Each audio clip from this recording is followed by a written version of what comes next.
This is Scott the Fix-It Guy. Today we're dealing with a Frigidaire dishwasher that's really noisy.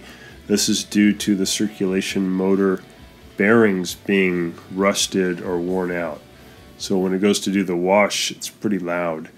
So we're just taking out the filter, making sure there's nothing caught in there. This is not part of the disassembly, but it's just good to make sure there's no junk caught in there that might pollute the new circulation motor. So it looks pretty good.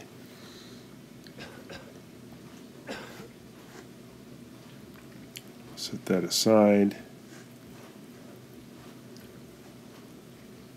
We got the trays out already. We're going to make sure we unplug it or turn off the breaker so we have no power. And here's the new circulation motor. These cost about $70. And we're going to be removing the two Phillips head screws that hold the dishwasher into the cabinet. Sometimes you'll need to also, besides unplugging it, you have to undo your drain line and your water line. This one, the drain and water lines were long enough where I could pull the machine out of the cabinet and just tilt it on its side. Just depends on how it was installed. And you can usually tell looking under the sink if you have a lot of extra water line and drain line. So I'm just pulling it out now from the cabinet. You might have to lower the legs underneath the dishwasher also to get it out. This one was really just being held in by the two Phillips head screws. We're going to wiggle this out. We got all the water out already, so when we tilt it, we shouldn't have any water draining. So I'm tilting it on facing it on its left side, and that'll give me good access to the circulation motor.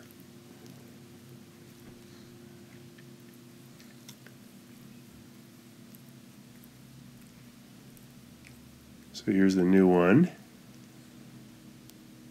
comparing it.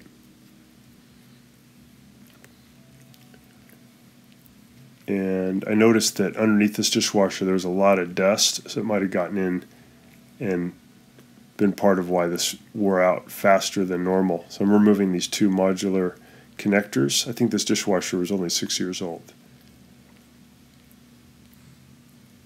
And then it's pretty easy to get this out. We're just going to remove this clamp with a Torx 15 fastener remover. You can get these at the hardware store. So you zip out these two screws, and then this bracket just pulls towards you. That's really all that's holding in the circulation motor. Just kind of wiggle it, pull it towards you, comes out. And then you grab the circulation motor, wiggle it, and lift, and it'll come loose.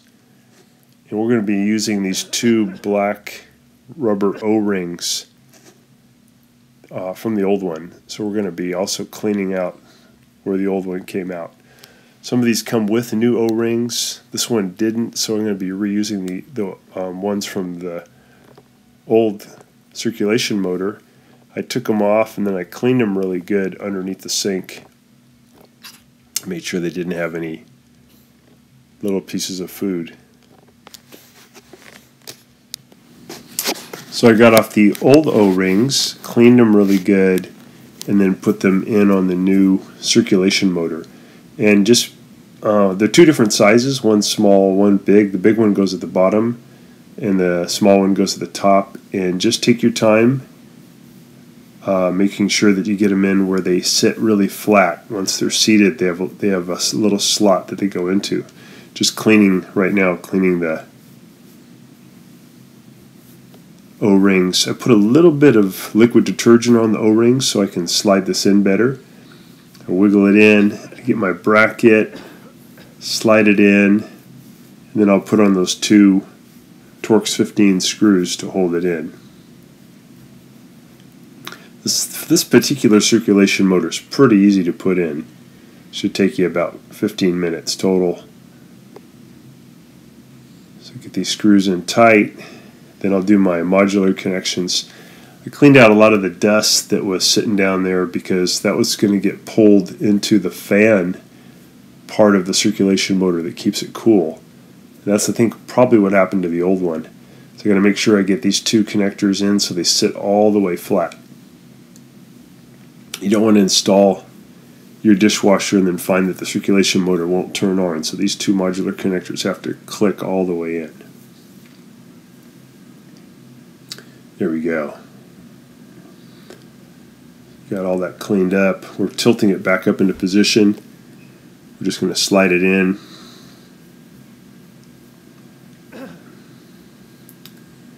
Got to tuck in the sound insulation as you're pushing it back in the cabinet. Just kind of go side to side, make sure the sound insulation is coming in as you push it in.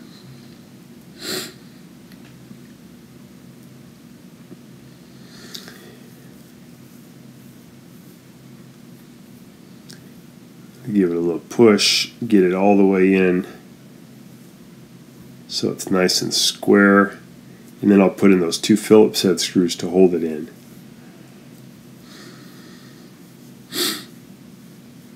Put the filter back in.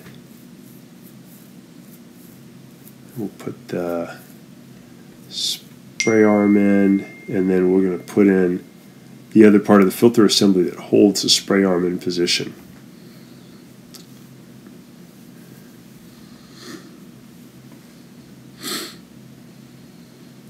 So you get this in and then just turn it until it locks into position.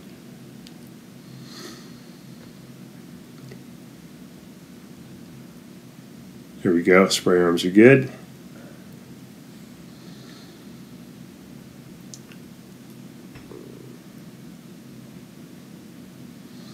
Making sure it's nice and straight.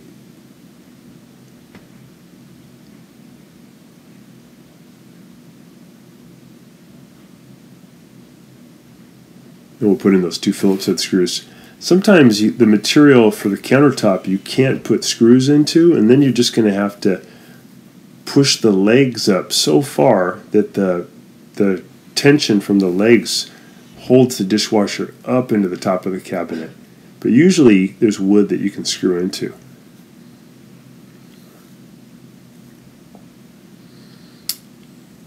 So I'm going to grab the upper rack, put that back in. Of course, this is a lot easier if the rack is empty. I was just in a hurry, but normally it's good to empty your dishwasher before so that you're not dealing with as much weight. So we're just sliding the wheels back into the rack, and then there's a couple of little plastic pieces you put at the end of the rack that locks the rack into position. These are called stops. Just push it down all the way, and then push the front part of it in. It'll click.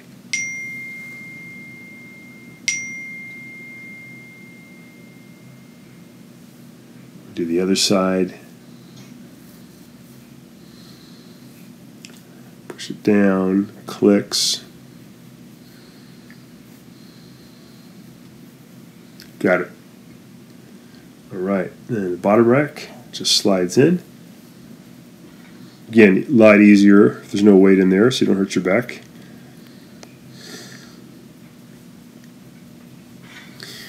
And now we should have a dishwasher that's much quieter because this have brand new bearings. I noticed too when I pulled out the old one that the impeller that pushes the water was just full of food debris, so it probably wasn't washing the dishes very well.